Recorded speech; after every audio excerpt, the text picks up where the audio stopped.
Bueno, buenas tardes a todos, a todes. Mi nombre es Gabriela Pedrotti, soy de Buenos Aires, pertenezco a la EFBA, Escuela Freudiana de Buenos Aires, y bueno, estoy muy contenta de estar hoy acá. Quiero agradecerle a Jesús Ramírez y Arturo Rogerio la oportunidad que me han dado de poder hablar de este libro, del contenido de este libro. Bueno, el tema obviamente supera este libro, pero acaba de salir La escritura de lo íntimo, bueno, un libro en el que trabajo algunas cuestiones que voy a intentar desplegar hoy, algunas. La verdad que ya estoy preocupada de todo lo que no voy a poder decir en este tiempo. Eh, pero bueno, agradecida a poder intercambiar con gente de otros países. Claro que me gustaría muchísimo poder verlos y saludarlos con un abrazo, pero bueno, espero poder eh, tocarlos con algunas letras, porque bueno, el cuerpo es así, ¿no? Es un cuerpo, nuestro cuerpo, el cuerpo al que se dedica el psicoanálisis, es un cuerpo que está afectado por palabras, por letras, por silencios. Así que bueno, espero poder hacer llegar algo de eso. Eh, quiero, quiero contarles que lo que voy a hacer es, voy a hablar un rato. Sé que ustedes tienen la posibilidad de preguntar y la verdad que lo deseo que vengan preguntas, comentarios, no entiendo, bueno, lo que quieran. Estoy dispuesta a ese diálogo con muchas ganas de que se dé. Lo que voy a hacer para eso, para no ir porque tengo que ir leyendo los comentarios, no los voy a leer en el momento.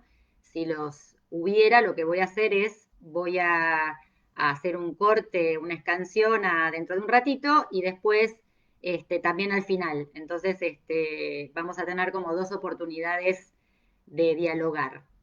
Eh, bueno, gusto mucho de un psicoanálisis que se acerca más al arte que a la ciencia. Eh, la poesía es una herramienta de la que me sirvo para ser analista. Eh, y bueno, en este libro trato de pensar cómo podemos construir un decir que albergue intimidad. Ese es un poco el hilo del libro. La intimidad se construye con otro, y partimos un poco de la idea de que de comienzo está la intimidación, ¿no?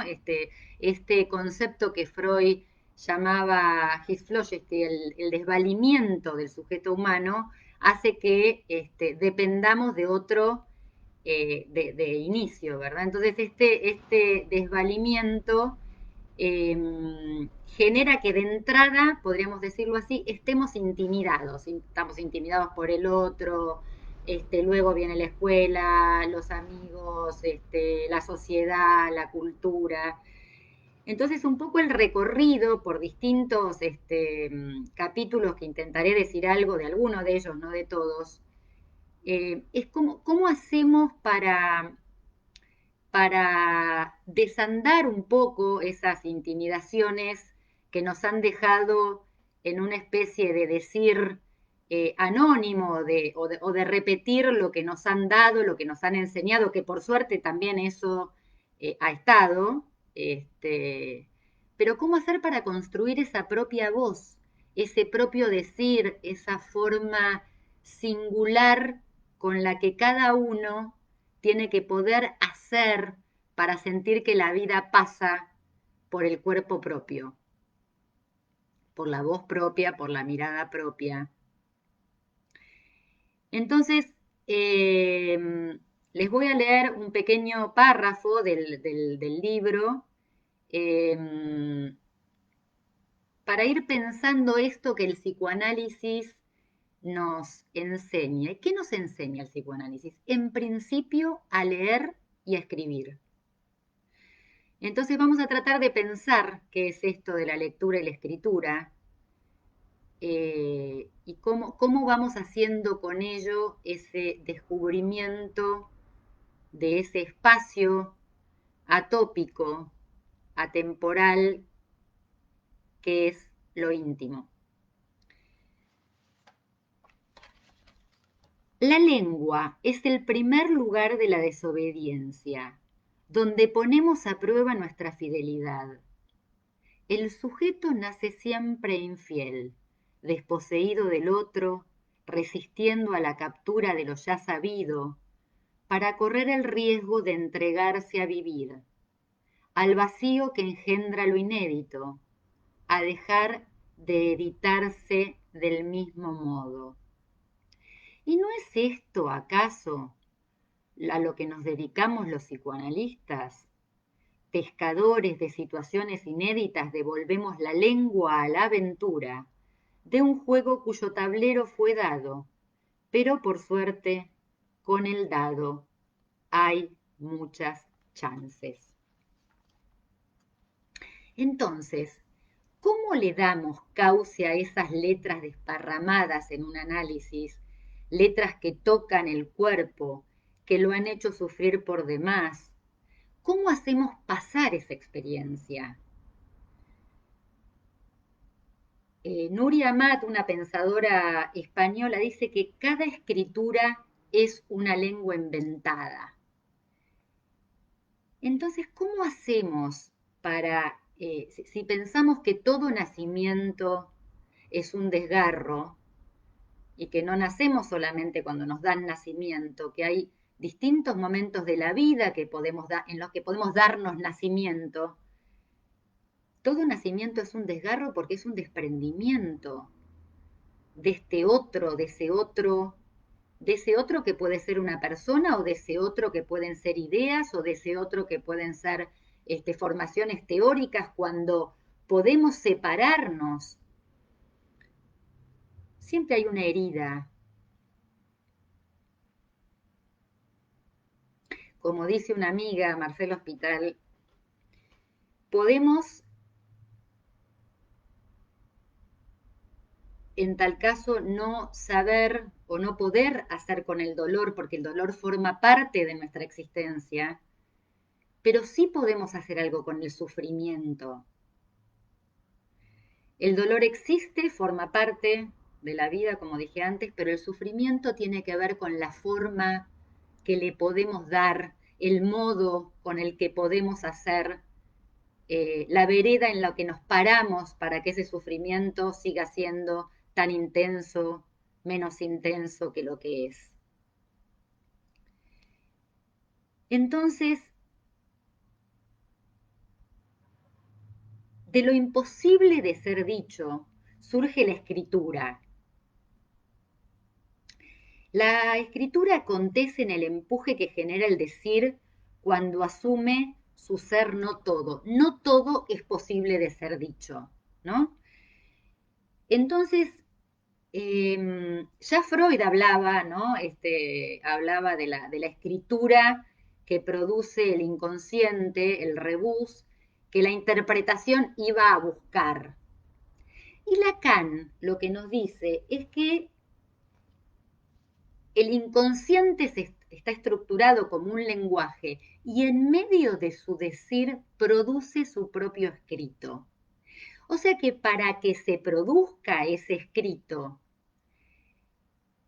necesitamos de ese bla, bla, bla, bla, bla, ¿no? Tanto tiempo el análisis, tantas sesiones, pero efectivamente lo que produce un análisis es la posibilidad de que podamos agarrar un poquito de eso que no entra en el bla bla, eso que nos hace cuerpo, eso eh, eso que hace al cuerpo, no al cuerpo anatómico, porque el psicoanálisis no se dedica a ese cuerpo, sino ese cuerpo que está transformado por la anatomía, ese cuerpo que transforma la anatomía, que es un cuerpo que está alterado por las palabras, ¿no? ¿Se acuerdan que Freud decía, cuando descubre el psicoanálisis atendiendo a sus histéricas, a sus parálisis, decía que las palabras caminaban por los nervios y de repente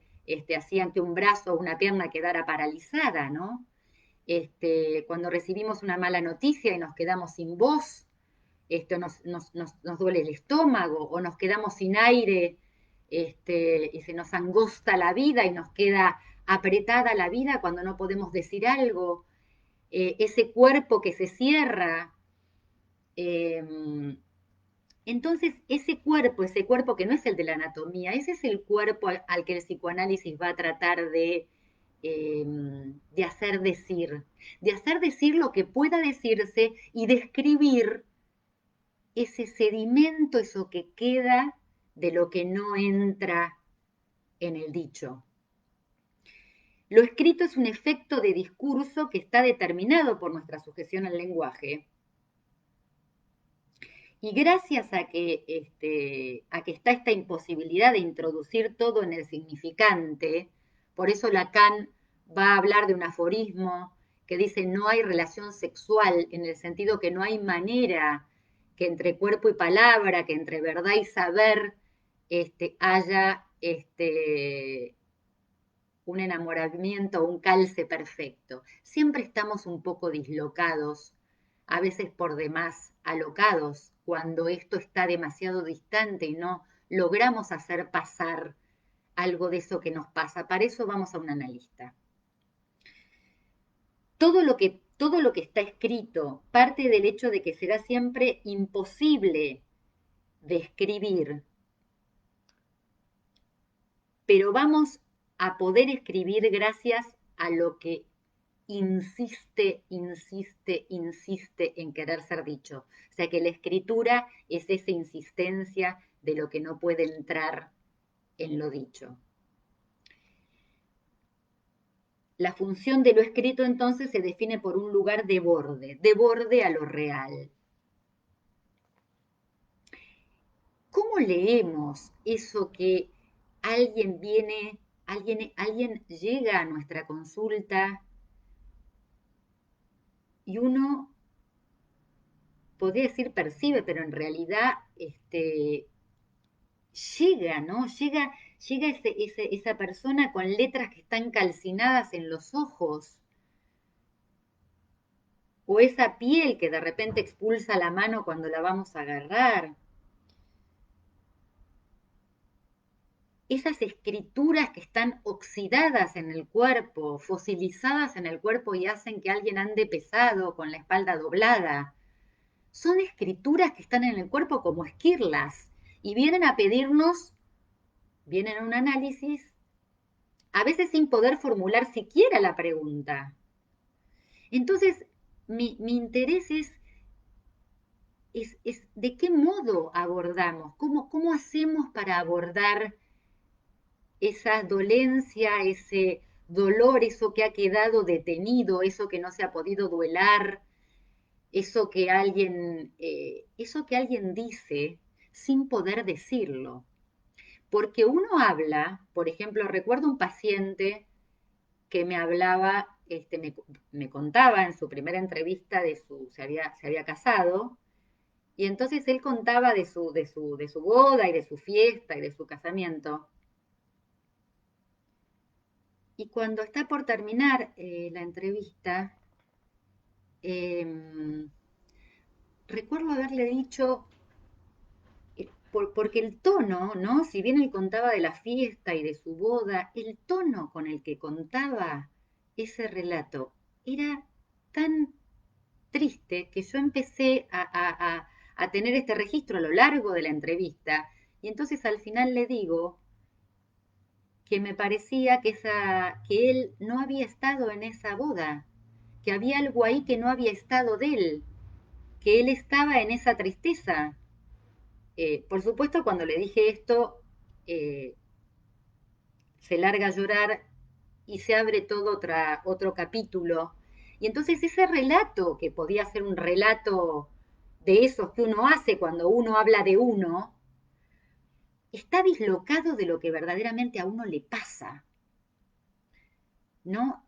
Porque uno no vive en uno. Uno vive en uno a veces, y a veces vive en otro lado, a veces vive en otros. A veces uno vive de memoria copiando sin saberlo. Pero uno no vive en uno. Más bien, uno vive en algo que es extraño. El lugar ese propio es extraño. Y es un poco indecible. Por eso necesitamos que otro nos ayude a traducir eso que no logramos traducir de lo que nos pasa. Y perdemos la sorpresa. Yo me acuerdo que en algún momento escribí algo así como que en esos momentos en los que la vida se pone pesada, extraño el oficio de sorprenderme y estoy tan dura que duelo. Entonces, mi pregunta es, tomo algo acá, me servía de algo que dice Lacan en Nota a los Italianos, que es muy, muy lindo, porque él dice que en el análisis, el analista debe haber escrito su propio horror, cernido sus marcas para poder salir al mundo con entusiasmo. Entonces, un análisis debiera volver a reencauzar el entusiasmo por la vida. En una época se hablaba del fin de análisis casi como una especie de melancolización que uno debía aceptar. Bueno, no creo en eso, no creo en eso. Creo más bien que cuando uno puede cernir esos lugares de horror, sostenido en el amor, ¿no? Porque la transferencia, que es el dispositivo o el vehículo por el que va a poder aparecer esas marcas dolientes del sujeto, esas marcas inauditas, esa instancia puede darse solo si el amor de transferencia funciona. Porque el amor de transferencia nos hace creer que hay otro que puede decirnos algo de esa dolencia. Entonces, me pregunto, ¿cómo le devolvemos a la lengua su eficacia, no de comunicación, sino de sensibilidad? La comunicación no existe, existe el malentendido. Y cuanto más entendemos que existe el malentendido, mejor podemos llevarnos. Fernando de Ulloa, un maestro, decía que el amor no eran dos que se entienden, sino dos que entienden. Entonces, ¿cómo hacemos en este lazo tan atípico de un analizante y un analista para poder abrir ese lugar donde efectivamente el decir cobre cuerpo?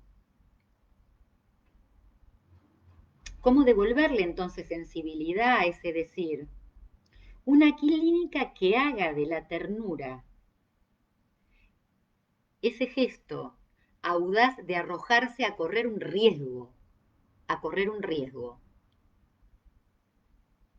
a afinarse para escuchar lo que está enterrado. Y ahí el analista tiene que olvidarse un poco del saber, ¿verdad? Ahí nadie sabe. Por eso es una experiencia inédita. Es una experiencia inédita si uno se anima a correr el riesgo también como analista, en principio, de recibir lo que viene de un paciente y tener que traducir cada vez y devolverle al paciente esa lengua que puede llegarle, ese decir que puede llegar mejor a ese lugar que está buscando, ¿no? Los poetas tienen, hay un poeta que quiero mucho, Enzo Amarillo, que dice, por ejemplo, no podemos saber qué accidente nos deja heridos donde hay batalla, qué nos destierra o delata si destruimos el tiempo antes del instante. Tiembla y se abre la historia de una cicatriz siempre que se busca. Entonces, siempre que se busca, vamos a encontrarnos en principio con este disloque. A veces son disloques que van para el lado del asombro y otros van para el lado de la herida. Entonces, como les decía antes, todo nacimiento es un desgarro, ¿no? Pero ¿cuál es el drama del sujeto en la escena analítica? No lograr estar plenamente en casa. En lo de uno no se está en casa. Se puede estar encerrado afuera, se puede estar libre adentro. De esto ahora estamos teniendo una experiencia más que importante sobre esta cuestión, ¿no? En este tiempo de pandemia que sí nos hace estar cerca un poco a todos de vivencias compartidas. Ese otro que me agita en el seno de mí mismo, ¿qué es? Eso que nos hace vivir y sentir que por otro lado adentro está pasando otra cosa que eso que pasa. Alejandra Pizarnik, una poeta argentina bellísima, dice: a mi noche no la mata ningún sol. Eso que hace, ¿no? Nos dice Lacan en algún momento, eso que hace al obsesivo volverlo loco en el pensamiento. Eh, o hacerlo a la histérica confrontada consigo misma, ¿no? Que se interprete como mentirosa, como sintiendo una falsedad en su ser. No, no me gusta mucho hablar ya a esta altura ni de obsesivo ni de histeria. Me parece que ya estamos lejos de psicopatologizar las mentalidades. Me parece que hay diferentes mentalidades, me gusta más decirlo así, diferentes modos de abordar de abordar ese agujero que nos habita, ¿no? Ese no saber acerca de la existencia, ese tener que inventarnos para lograr una vida un poquito más propia, para lograr crear algo singular, para poder decir eso que nos pasa con palabras de cada uno. El análisis busca eso, ¿no? Y como esta palabra, lo íntimo, tiene mucho que ver con intimar y acreedor, son términos jurídicos, habrá que ver con que estamos en deuda, ¿no? Vamos a un análisis también a pagar alguna deuda que en general está tomada por un verbo, no me voy a abrir ahora mucho en esto, pero que está tomada por un verbo que ha sido embargado, ¿no? Y tenemos que pagar alguna deuda para que ese verbo se abra. El verbo es un significante, dice Lacan, menos necio, ¿no? Y da pistas para que busquemos allí algo de esto que les decía, que nos permita leernos, leernos. Yo decía que el psicoanálisis nos enseña a leer y escribir, ¿no? Y la lectura está dada por lo que ese paciente trae escrito, no por lo dicho, ¿no? Lo dicho lo escuchamos. Escuchamos al significante, dice Lacan, y leemos la letra. La letra es una producción de eso que se dice en un análisis, dice Lacan en el seminario 20. Es darle otro sentido a eso que escuchamos. Entonces, alguien viene con una creencia de que eso que le pasa, porque estamos llenos de creencias, y nos damos argumentos, ¿no? Entonces decimos que esto nos pasa por esto, por lo otro y por lo otro, pero ese argumento nos resulta un poco engañoso, por eso vamos a buscar a ver qué otro sentido puede tener eso que creemos. Entonces, el significante engendra significados, pero el sentido de eso que vivimos no tiene que ver con el significado. Hay otro sentido. Percibimos que algo así como, uno puede decir, como dice otro paciente, bueno, todo está bien en mi vida. Hago esto, hago lo otro, tengo... Sin embargo, no soy feliz. Bien. Entonces, vamos vamos a ir a buscar, ¿no? Vamos a ir a buscar, vamos a ir a encontrar eso, vamos a ir a pescar este, eso que está tramado en ese decir y tramado en ese cuerpo que se dice por los orificios del cuerpo. ¿Cómo propiciar la apertura de ese espacio, ¿no? El gesto íntimo en principio es una audacia, es un creer, en principio hay una creencia. Freud usa una palabra muy linda que es la confianza, ¿no? Está la confianza en que voy a poder hallar allí algo distinto a lo que sé. Tengo que creer también que el yo no es todo mi ser, que hay algo, como descubrió Freud, ¿no? Por eso el psicoanálisis tiene existencia, que hay algo que no entra en el yo. El cuerpo no entra en el yo, el inconsciente no entra en el yo. Yo puedo decir mucho de mí, pero hay algo de mí que se filtra en ese decir, que es transgresor y que a veces me la hace pasar muy mal si no estoy advertido de eso que se juega. Y eso que se juega es algo que es un concepto, Lacan no, y Freud también lo toman, el concepto que nos hace trastabillar, que se llama repetición, ¿no? Tropezamos,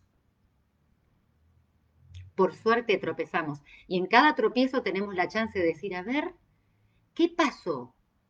Pasó lo mismo, pero también pasó otra cosa. En cada repetición hay lo mismo y hay también otra cosa. No es una reproducción, ¿no?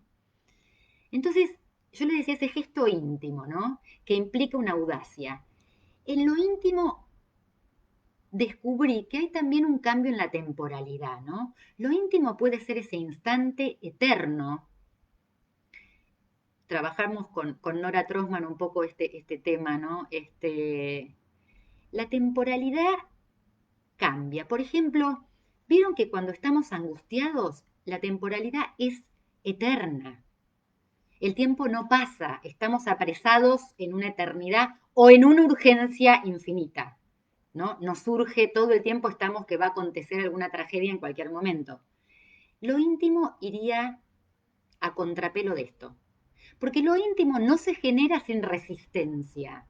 O sea, lo íntimo va como ahuecando, va como cavando, va como esculpiendo un poco ese peso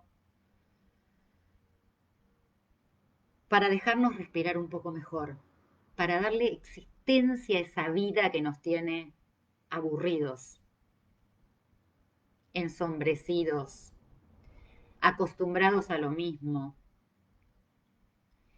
Entonces, en ese punto, ¿cómo generar ese espacio donde lo vivido viva y pase? O se olvide, pero no esté generando piedras y escollos a cada paso, ¿no? Descubrí en otra autora que valoro muchísimo y me sirve mucho leer en este tiempo, que se llama Andu Furmantel. Ella tiene en un momento un capítulo en el elogio del riesgo, que es el riesgo al escándalo, y dice que escándalo, yo no sabía esto, lo descubrí hace poquito, es escollo, es lo que hace tropezar. Entonces yo creo que a veces, bueno, hay que ubicar, ¿no? Qué escándalos podemos soportar y en qué registro, podríamos decir, podemos escandalizarnos. Como hay un registro, podríamos decir que es el registro simbólico con el que vamos a buscar escandalizarnos. Para no llevar esto a la vida, ¿no? Y no vivir de escándalo en escándalo con los escombros de nuestra existencia, digo, ¿no? No llevando eso inmundo por ahí. El psicoanálisis también se ocupa de eso. Trabajando con lo inmundo, vamos armando el mundo. Vamos a tratar de rearmar un poco esa trama con la que llegamos al análisis para hacerle lugar a eso inmundo que se quiere expresar y hacer que el mundo se viva con otro color. Lo íntimo no es privado ni público, es una instancia que tiene la historia de devenir acto novedad. Consultamos muchas veces porque perdemos el compás y nuestros ritmos nos resultan inadecuados. La demanda nos exilia de nuestros pasos. La demanda, ¿no? Eso que nos hace como ir, no sabemos muy bien cómo, ni por qué, ni a quién, nos hace tener un ritmo, corremos más de lo que queremos correr, vamos más lento de lo que queremos ir. Y ahí hay una musicalidad que se pierde, ¿no? Es cierto que no podemos estar siempre tan orquestados y en general, este, más bien, la vida más que ver con un concierto tiene que ver con un desconcierto, pero bueno, hay momentos que necesitamos sonar un poco mejor con otros instrumentos, ¿no? Eh, entonces, les leo algo que escribí acá en la escritura de lo íntimo, que tiene que ver un poco con esto que les decía de cómo hacer ahí en el análisis, ¿no? Que no es tanto encontrar la metáfora que vista el síntoma, sino dejarse investir por el llamado incomprendido del otro, hasta que decante en ese gesto que escribirá alguna letra que devuelva el sujeto a su mansión. El analista es penetrado por esa letra del paciente, es también conmovido, es también sacudido, es también desvestido. No es la metáfora que viste, es el dejarse investir lo que permite vestir otra vez. Sería algo así como si dijéramos, te tomo en mí para devolverte a ti, como un gesto de amor. Eso sería para mí un modo de decir de otra manera la transferencia, ¿verdad? Entonces, hay un capítulo, voy a intentar decir esto rápido para hacer el corte y escucharlos a ustedes. Un capítulo del libro de un tema que me tomó durante mucho tiempo, que es la desesperación. En este capítulo que se llama La desesperación, la intimidad, asombro, y está puesto así como un tríptico, porque en mis primeros años como analista, yo descubría que los pacientes venían desesperados. No todos, por supuesto, pero bueno, era algo que me llamaba la atención y que la desesperación no tenía tanto que ver con la angustia. Me parecía que la desesperación era como un tiempo previo, un escalón previo a la angustia.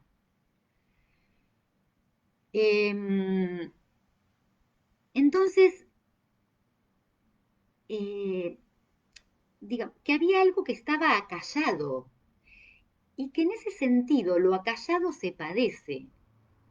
No, que no es lo mudo, ¿no? Porque cuando Freud y Lacan, digamos, toman la cuestión de la pulsión, que es eso, digamos, que ese concepto que nos lleva al cuerpo, ¿no? A lo que pulsa, a lo que punza, a eso que intenta salir por esos orificios que le decía, la voz, la mirada, las heces, el oído, eso que de alguna manera nos hace devenir cuerpo, eh, y que el sujeto es acéfalo a eso, ¿no? De golpe se encuentra con que algo de eso, ¿no? Le sucede con esa gramática del cuerpo, pero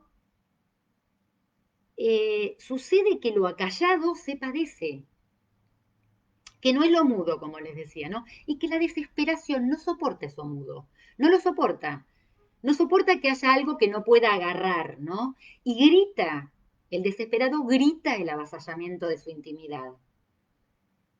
El sujeto desesperado denuncia por no lograr enunciar la presencia de lo que no calla nunca. Es como si alaciara eso que se enrula permanentemente, ¿no? Por eso a mí me gusta cambiar, a veces estoy con el pelo lacio, a veces con rulos. La vida es un poco, como decíamos hoy con Facundo Lescá, este, la vida es un poco tragicómica, ¿no? Eh, entonces, la desesperación es la pesadilla de la vigilia, digo, el desvanecimiento del amparo. Y acá termino con esta frase de Lacan, que a mí me parece que es muy clínica y que es un dato que tengo siempre a mano, que me sirve mucho para orientarme en la dirección de la cura, que es, que dice, el goce debe ser rechazado para ser realcanzado en la escala invertida de la ley del deseo. O sea, que hay un goce que los humanos portamos, que es ese goce de del síntoma de la inhibición y de la angustia, un goce parasitario, un goce que nos parasita, un goce que nos deja dormidos, que nos maltrata, que nos destrata, ese goce con el que en general llegamos a análisis y ese goce que vamos a tratar en el análisis, de poder horadarlo, de poder interrogarlo, de poder preguntarlo, ¿de dónde viene? ¿Qué me ubica acá? ¿Qué me hace gozar de esto que no quiero?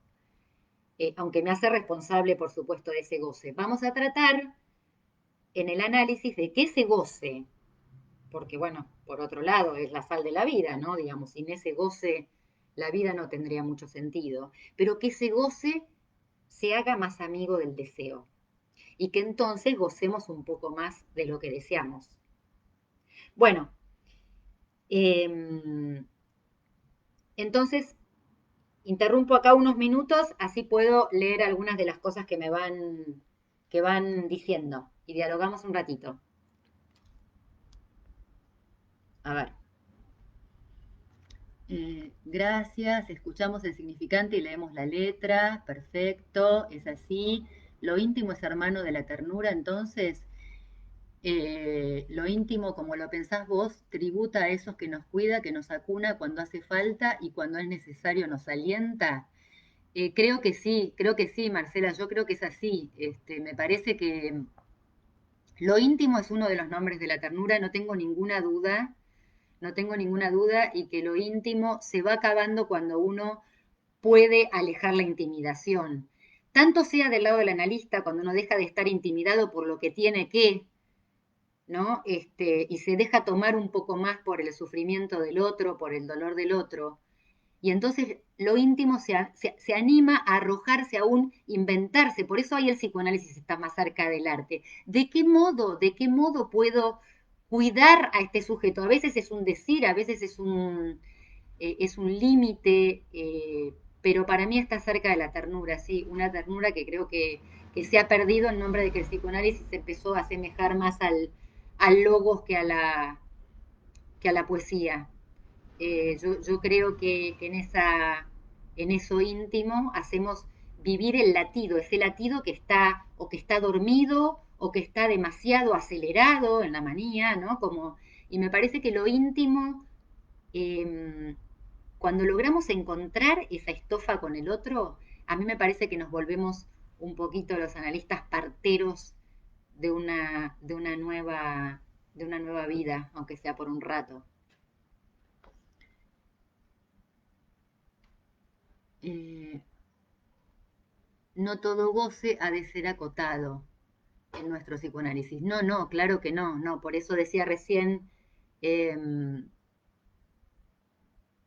que me parece que, bueno, hay goces que hay que acotar, hay un goce que hay que acotar, que es ese que nos parasita, que nos deja pegados a, a lo indeseable, que nos deja pegado demasiado a la muerte, y hay una habilitación de la muerte como límite, ¿no?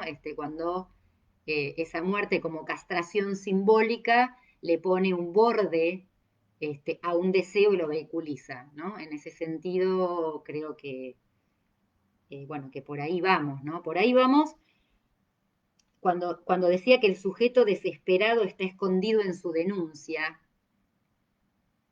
y tomaba en este texto, tomo ustedes también habrán leído, ¿no? La referencia a Kierkegaard en Temor y Temblor para el concepto de la angustia.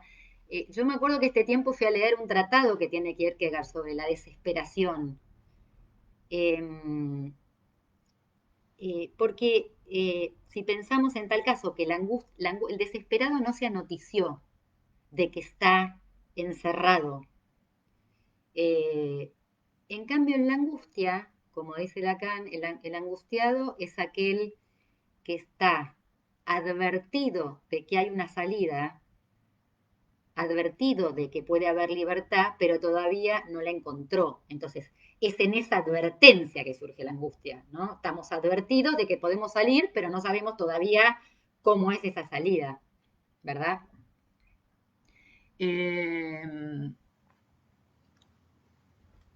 Para algunos el goce se cura.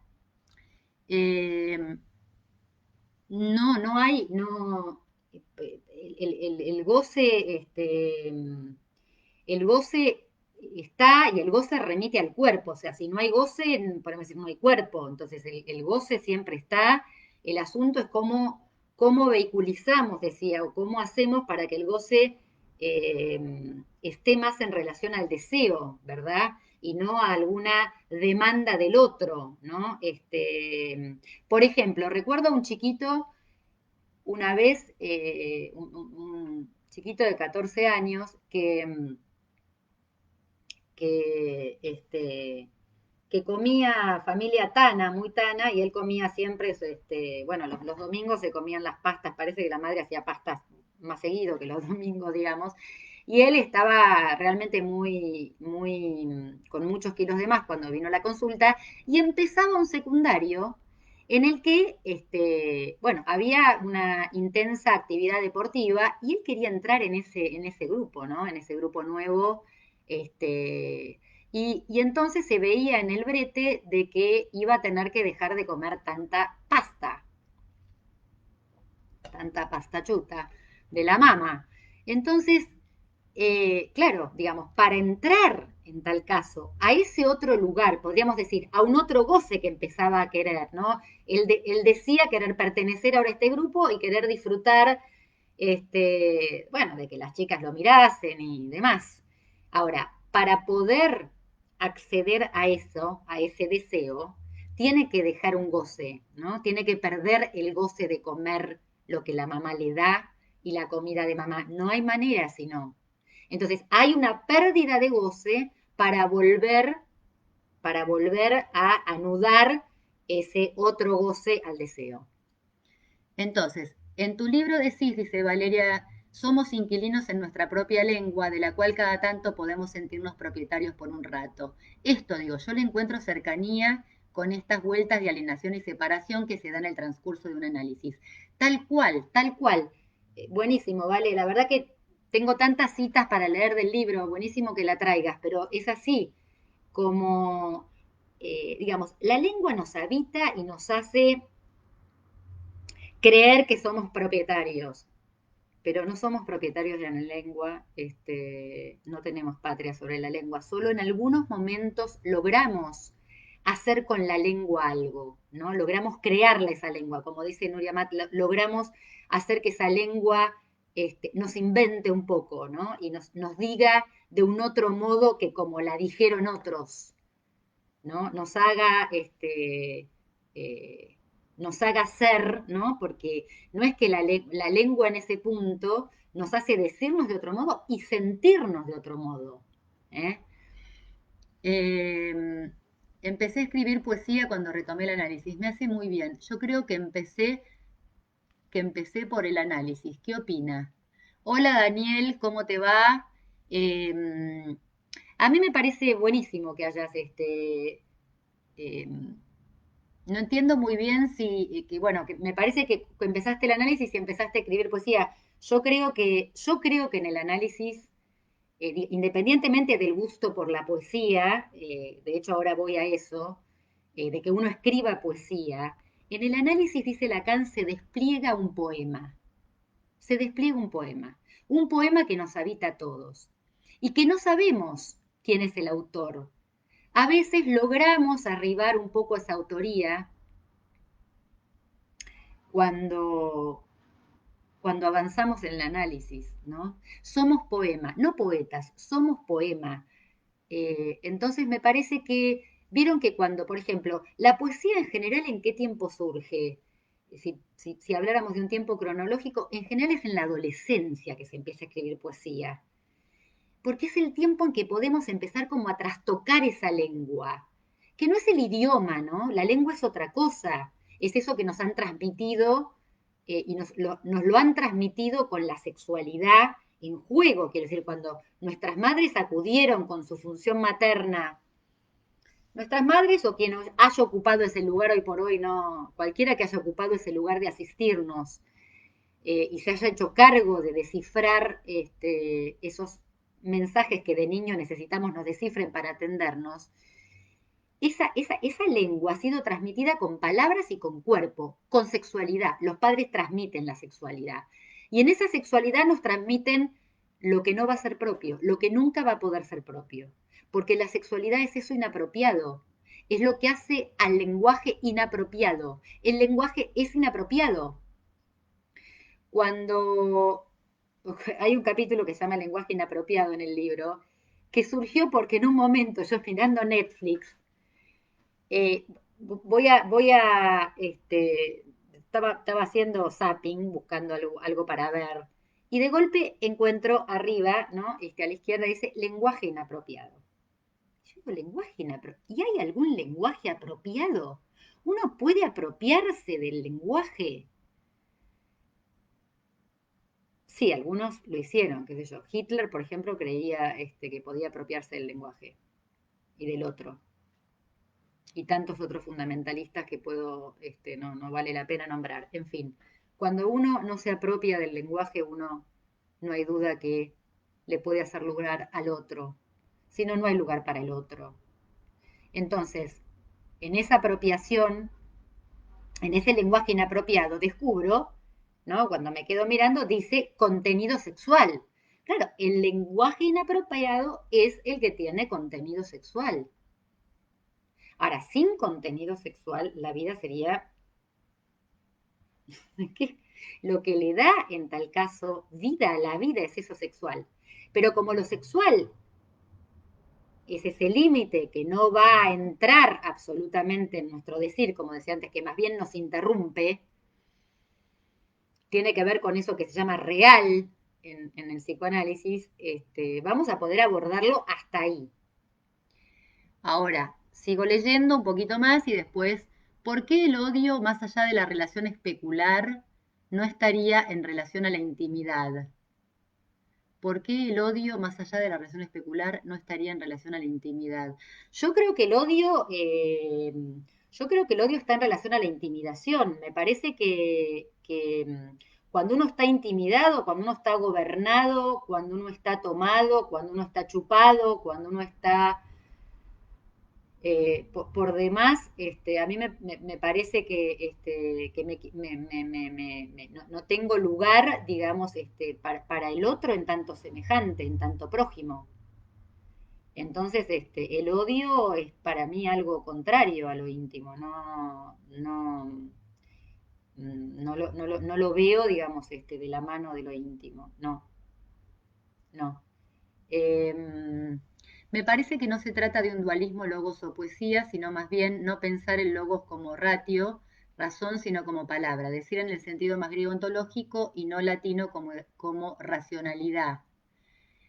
Eh, sí, creo que sí, tal vez no lo digo, lo dije como forma personal, me parece en el que ubico que la poesía me permite mejor adentrarme en la lógica del análisis, pero claro está que bueno, de hecho, Nora Trostman, que me lo pregunta, es mi maestra en filosofía, y ella me acercó también, no es dualismo, no lo pienso así, pienso que en el entre, por otro lado, entre una cosa y otra siempre hay una terceridad, siempre no, digo, me parece que puede haberla, que hay un ternario en ese entre, bueno, como el concepto del sujeto, me parece que el sujeto está entre significantes, engarzado, un goce, y en ese punto no, es un dualismo que, ¿no? Ese dos permite, abre, ¿no? No estoy contra la razón, estoy contra, en tal caso, no sé si contra, me parece que estoy del lado de pensar que la razón tiene límites. Bueno, en ese sentido creo que el análisis puede hacer con la sin razón, con esa que enloquece cuando no le damos buen cauce. Hola, ¿podrías ampliar la idea de clínica de la aventura que planteas en tu libro? Gracias, Elga.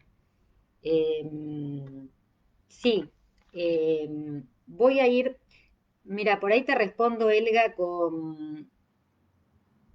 no, perdón, quería decir algo de lo que Nora me había transmitido con respecto a la cuestión de la estética, ¿no? La estética viene de estesis, que es una palabra griega, que tiene que ver con la sensación.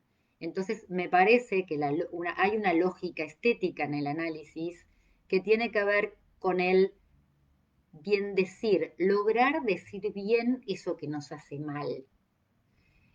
Decir bien no en términos morales ni valorativos, decir bien es cómo podemos decir mejor eso que nos atormenta, qué palabras le encontramos a ese decir mejor. Por eso digo, el poema ahí nos salva, porque no hay manera de decirlo si no es en forma poética, poética como creación de lengua. María Magdalena, que hizo un libro, es una poeta que admiro y muy querida, María Magdalena, en un libro que se llama Continente Negro, hizo hablar a muchas de las mujeres del psicoanálisis. Y hay un último poema que me parece, todo este libro de Continente Negro es bellísimo, pero que dice así: con la misma soledad, Anne escribe cartas de amor llena de errores. La pluma tambalea en sus formas, pero no en eso íntimo que insiste. Seamos primero poetas, todo lo demás es prescindible. Bueno, creo que bueno, los poetas logran decir mejor por ahí esto que estoy queriendo decir, ¿no? Eh, entonces, no es sin las razones, no es sin los argumentos que nos permiten las razones, pero es articulando la sin razón que la vida va a poder estar cerca de eso que llamo latido y de eso que llamo aventura. Porque la aventura, Agamben tiene un librito muy lindo, ¿no? Sobre la aventura. Y yo creo que, que los análisis han perdido, o por lo menos me pasó a mí cuando en un tiempo escuchaba a algunos analistas, sentía que iban a encontrar en los análisis algo de lo que ya sabían, ¿no? Casi como cuando uno dice ¿no? Encontrar lo mismo en todos los pacientes, digamos, ¿no? Y en ese sentido, a mí me parece que la aventura es correr el riesgo de no saber de qué modo voy a operar, de qué modo. Claro que hay un mapa, ¿verdad? Que uno puede tener, pero es un mapa abierto, es un mapa poroso, es un mapa eh, flexible y es un mapa que se tiene que inventar con cada paciente también, ¿no? Porque me parece que tanto Freud como Lacan decía no me imiten, ¿no? Transmitió una lógica, pero de esa lógica cada uno tiene que apropiarse. Podemos tener una estrategia para abordar un paciente, pero la táctica es de cada uno. Bueno, ¿cómo cada uno hace para abordar a ese paciente? Y la aventura, Elga, para mí es correr ese riesgo, correr el riesgo de aventurarnos a que tal vez no sepamos de entrada, que tengamos que perdernos, que, que podamos extraviarnos, que como dice Nicolás Cheruti, nos animemos a caminar también sin saber muy bien a dónde vamos. Y que no importe tanto dónde vamos, sino confiar que en ese ir, que podría ser el nombre de un análisis, en ese devenir, en ese ir, podamos ir encontrando algo. Que esto también es muy importante para mí decirlo, ¿no? Esa cuestión de soportar un poco,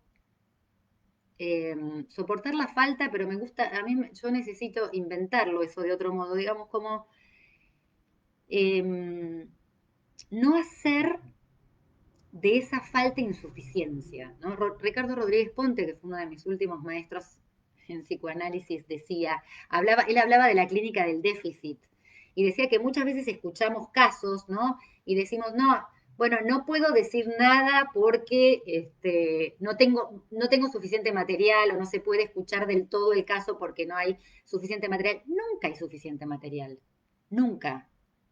Nunca. Y tenemos que poder leer cada vez con el texto que hay, con el material que hay, con eso poquito, con eso mucho, no importa. Está ahí. Entonces, la aventura es correr ese riesgo también de aventurar hipótesis. El inconsciente es una hipótesis. Le suponemos, ¿eh? Suponemos que allí, por ahí va la cosa, ¿no? Es una configuración que le podemos dar a eso que suponemos está pasando.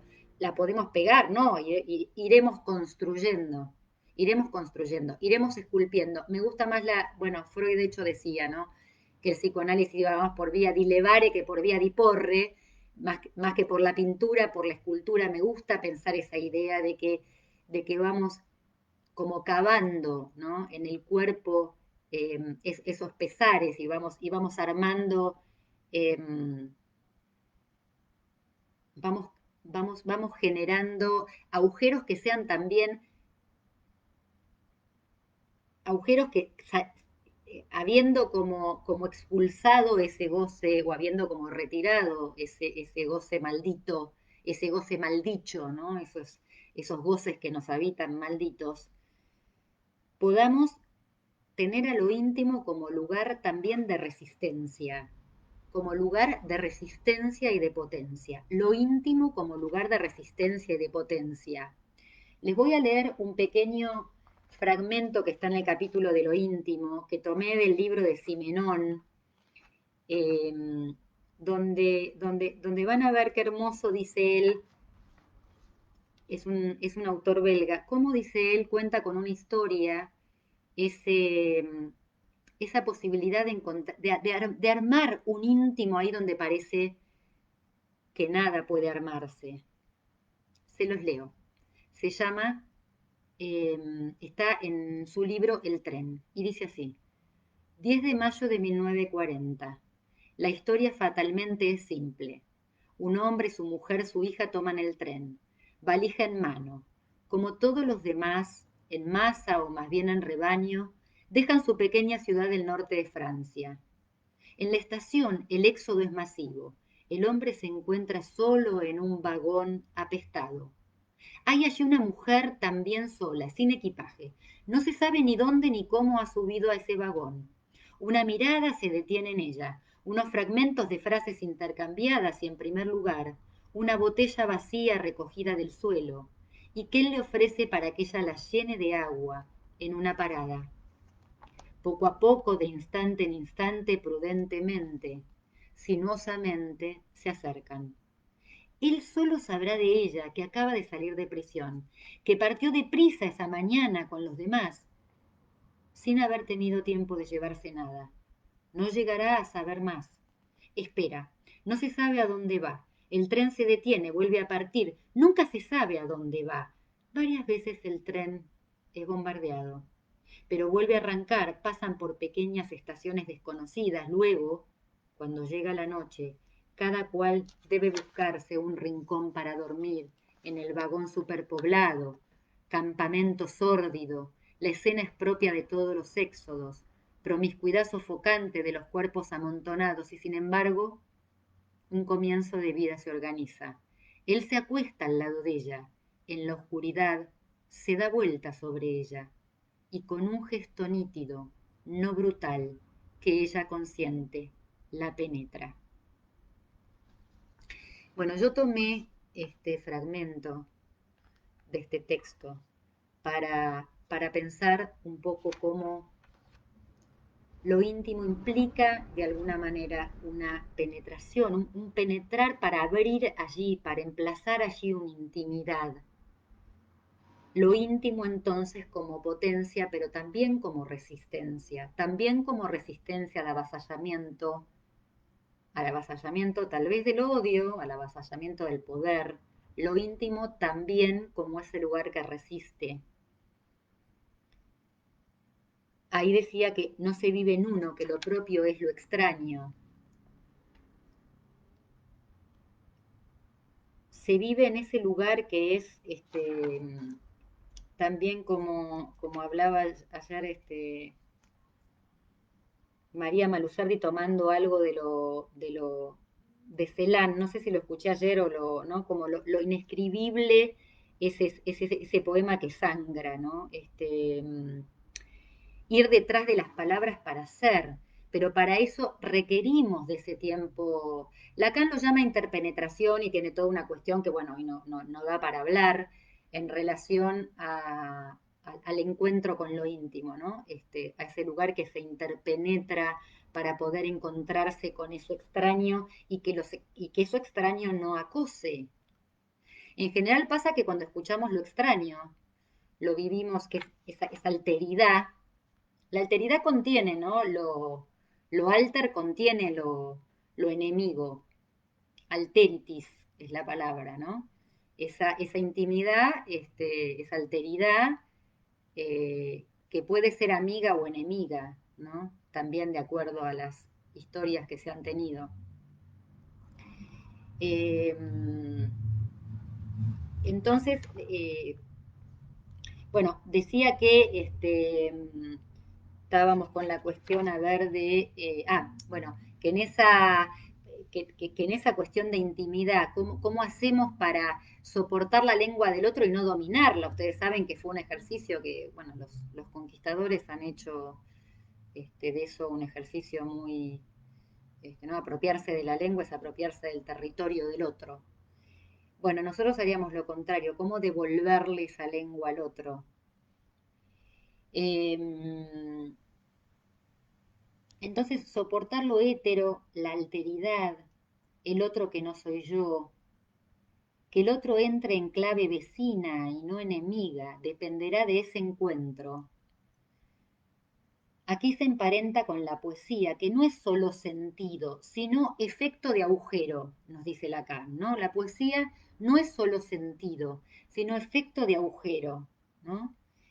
Y era el último tiempo, ¿no? Entonces, ¿cómo devolver también esas palabras a un quién? ¿Cómo lograr que en esas palabras aparezca un sujeto?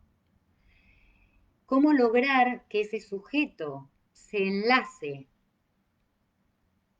y vuelva a enamorarse un poco de su cuerpo, ¿no? ¿Cómo hacemos para que el sujeto del inconsciente y el cuerpo de la pulsión vivan un poco más enamorados? Con la poesía trabajamos porque la poesía nos permite lo poético, la función poética, podríamos decir más bien, ¿no? Que puede estar en cualquier texto, ¿no? Nos permite subvertir un poco la lengua, ¿no? Nos permite lograr esa subversión que también el análisis perdió cuando se encantona o se acartona en esos modelos del analista, ¿no? Que repite lo mismo, que dice los casos del mismo modo, que, eh, que no vive y que no transmite lo vivo de la clínica.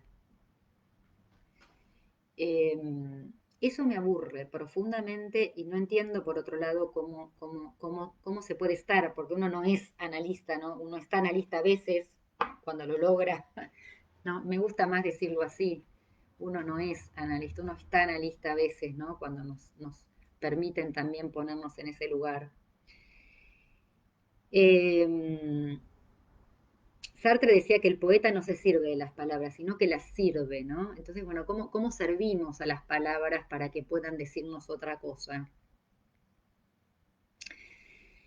Entonces vamos con las palabras a abordar el goce. Las palabras nos llevan al goce. El significante, dice Lacan también en el seminario 20, es causa de goce. Entonces, ¿cómo logramos que las palabras puedan morder un poquito más ese goce? Lo traigan y nos permitan hacer pasar esa denuncia doliente o encerrada por una enunciación que diga mejor lo que sucede. A nosotros nos toca ubicar el goce que se coagula en las palabras, ¿no? Ese que la angustia, como les decía antes, nos anuncia que está ahí, pero que tenemos que encontrar para que se abra, ¿no? Cómo salir de allí. Eh, Porque no solo escuchamos las palabras, digo, escuchamos ese cuerpo que resta de las palabras, escuchamos ese sufrimiento, ese dolor, esa tristeza que resta de las palabras. Ese sedimento que Virginia Woolf dice que si no toma ese sedimento no logra escribir, ¿no? Porque el escritor creo que sabe muy bien de esto, cómo hacer con eso que sedimenta, del decir, de lo dicho, de la lectura, eso que sedimenta, cómo hacer con ese sedimento escritura. Escritura como borde.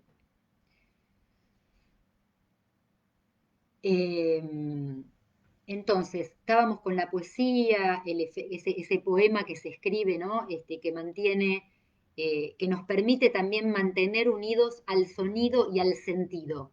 Pero que por otro lado, para poder trabajar clínicamente, necesitamos, el último tiempo Lacan plantea esto, desunir al sonido y al sentido. Algo que escuchamos con un sentido no va a ir por ahí, tenemos que injertar otro sentido, ¿no? Injertar otro decir, hacer real. Él dice errar y juega con el errar y la homofonía de hacer real, ¿no?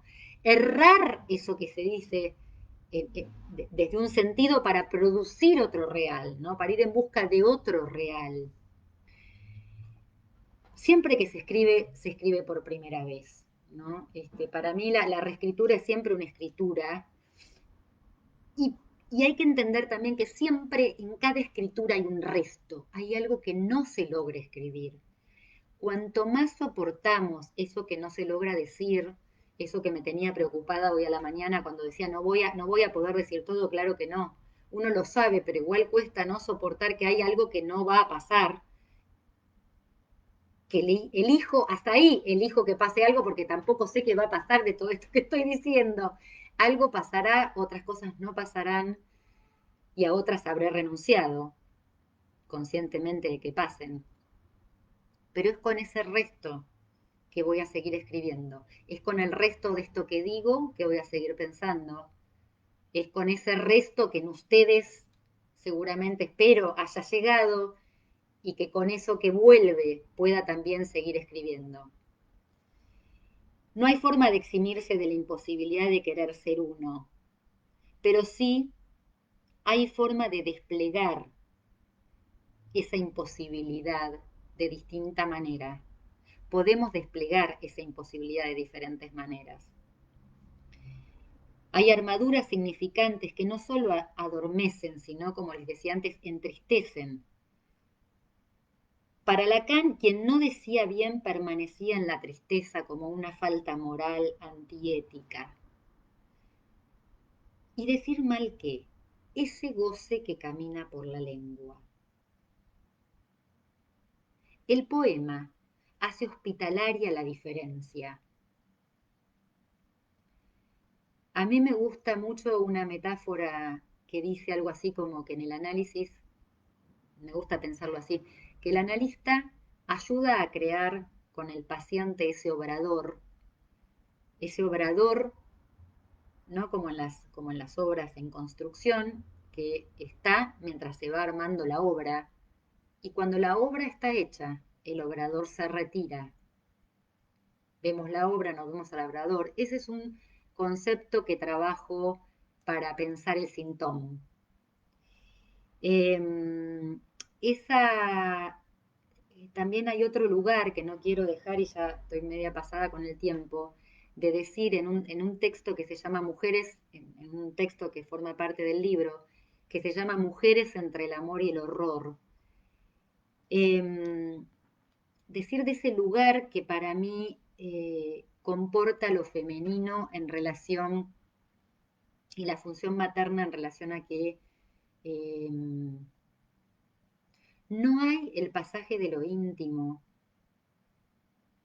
Si una madre no se sostiene también en su ser mujer o en su ser otra a la madre, es decir, hay en tal caso una función que se puede ejercer cuando no es única. Una madre que se pretende solo madre es una madre que, eh, acá lo tengo, cuando lo materno se desprende de lo femenino produce estragos, concita al unicato del objeto como narcisista, solo sostenido de un plano fálico pierde espesor, se pierde, se vuelve plano, plana, aplanadora. Bueno, es un capítulo que dedico a todas a las madres de Plaza de Mayo que han luchado por defender este, por defender una vida del atropello. Y creo que toda madre, digamos, toda madre genera esa defensa y también atropella. O sea que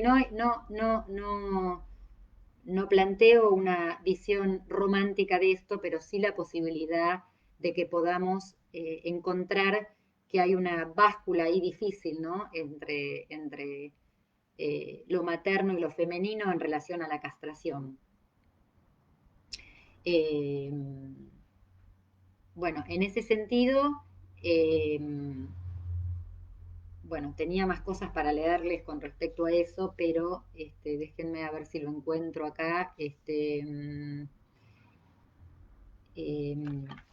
lo que lo que quería por ahí, digamos, lo que quería decirles es que en esa lengua, ahora voy a leerles algo de aquí. Eh, Estas mujeres, madres, hicieron de su acto inédito. Cada vez que uno lo cuenta es increíble y allí radica lo novedoso, en esta dificultad de articular y amor y odio. Ese estar entre, tan femenino por cierto, soportando el tiempo del gerundio, se está entre lo femenino y lo materno, entre el amor y el horror, entre lo posible y lo imposible, división que devela el surco por donde emerge el grito que las crea con coraje. Descorazonadas, sin corazón, puro corazón, en fin, partidas. Dar luz, el acto que engendra lo nuevo, es en pura soledad el yo.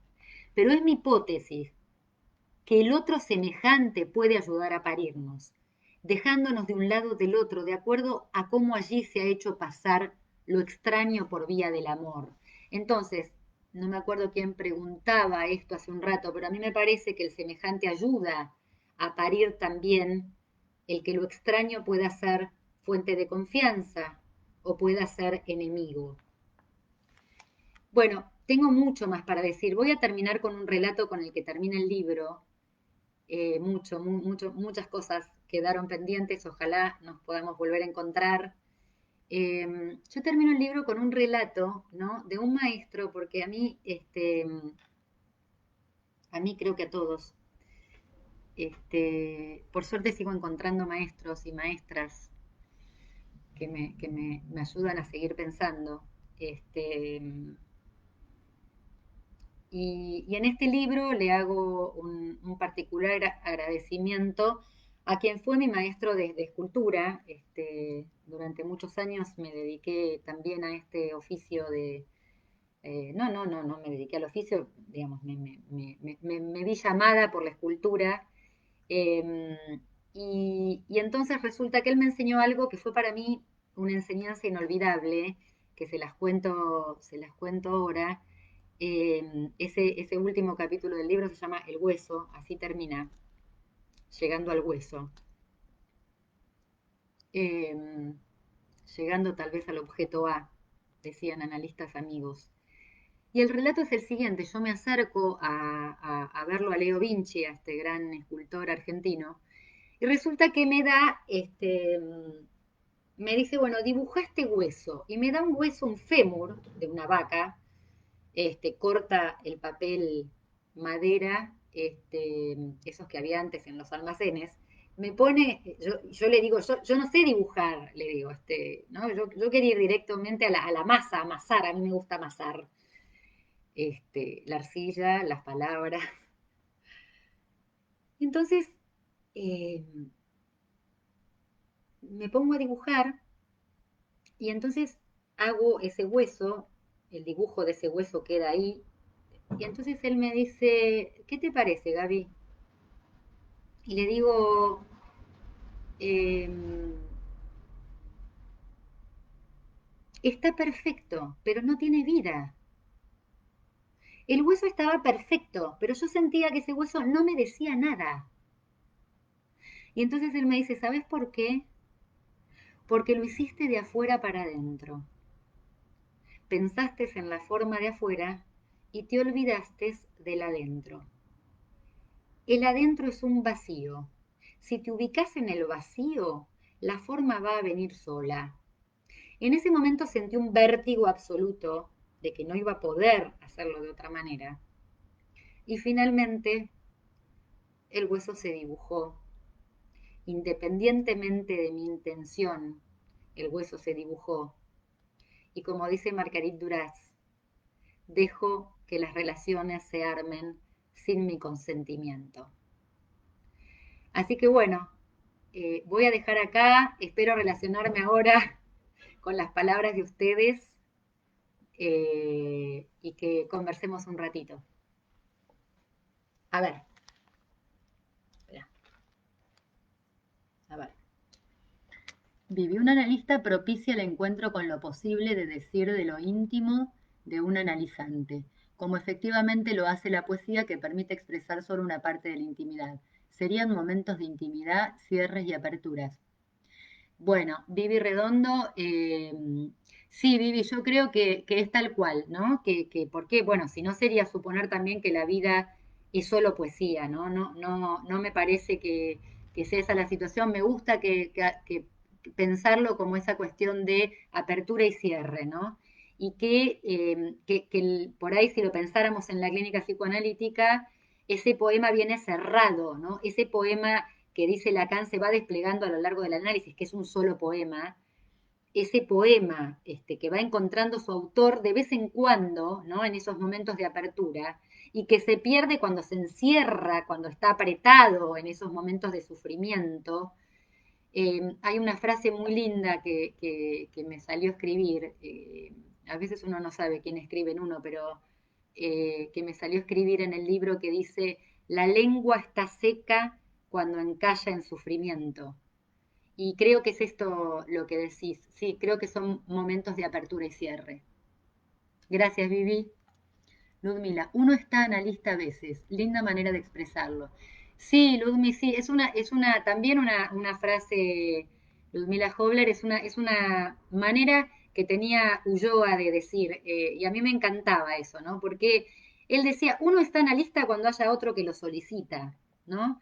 De hecho, uno muchas veces está en el consultorio y no necesariamente está analista, ¿no? Digo, a veces nos encontramos con ese lugar, pero siempre que nos encontramos ese lugar es porque hay otro que nos pide que estemos allí. ¿Qué costo tiene el libro? El libro tendrías que escribir a la docta, la editorial es ladoctaignorancia.com, ladoctaignorancia@gmail.com y escribís un mail y ahí te contestan todo, Francisco. Gracias por tu deseo de leerlo. Una mamá también tiene saber hacer de semejante. Sí, Marcela, sí, sí, sí. Creo que sí, justamente, ¿no? Me parece que no siempre está en ese lugar de otro, sino que también transmite este lugar de semejante y ese lugar en donde efectivamente como madres no somos todas, por suerte, ¿no? No somos todas, digamos. Pienso que una cosa que se olvida en psicoanálisis es la parte poética como creación artística. Claro, Jorge Humberto González Fabiani. Uy, cuántos nombres y apellidos.